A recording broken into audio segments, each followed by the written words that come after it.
పహల్గామ్ ఉగ్రదాడికి ప్రతీకారంగా పాకిస్తాన్పై భారత్ అనేక కఠిన ఆంక్షలు విధించింది.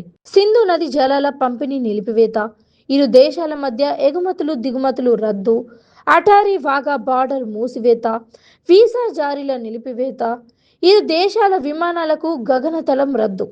వీటితో పాటు మరో కీలక నిర్ణయం తీసుకుంది భారత్. భారత్ గుండా ఇతర దేశాలకు పాకిస్తాన్ సరుకును, అలాగే ఇతర దేశాల నుంచి పాకిస్తాన్కు వెళ్లే సరుకును కూడా నిలిపివేసింది. భారత్ తన పోర్టులో పాకిస్తాన్కు చెందిన వస్తువులన్నిటినీ తీసుకొచ్చే నౌకలను అనుమతికి నిలిపివేసింది. పాకిస్తాన్కు సరుకు రవాణా కూడా భారత్లోని పోర్టుల నుంచి నిషేధం విధించింది. ఆ విధానాన్ని కూడా భారత్ నిషేధించింది. దీంతో పాకిస్తాన్కు రవాణా ఖర్చులు భారీగా పెరిగాయి. అంతేకాక సరుకు చేరుకునే సమయం కూడా ఎక్కువ అవుతుంది.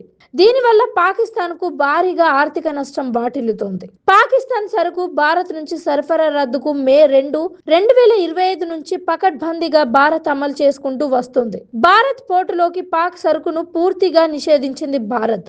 ఈ నిర్ణయం పాకిస్తాన్కు ఆర్థికంగా కోలుకోలేని దెబ్బగా మారింది. అక్కడి ఆర్థిక వ్యవస్థ అస్తవ్యస్తంగా మారింది. భారత్ నిర్ణయంతో పెద్ద నౌకలు పాకిస్తాన్కు రావడం లేదు. అందువల్ల తమ దిగుమతులకు 30 నుంచి 50 రోజుల ఆలస్యం అవుతుందని Karachi chambers of commerce and industries పేర్కొంది.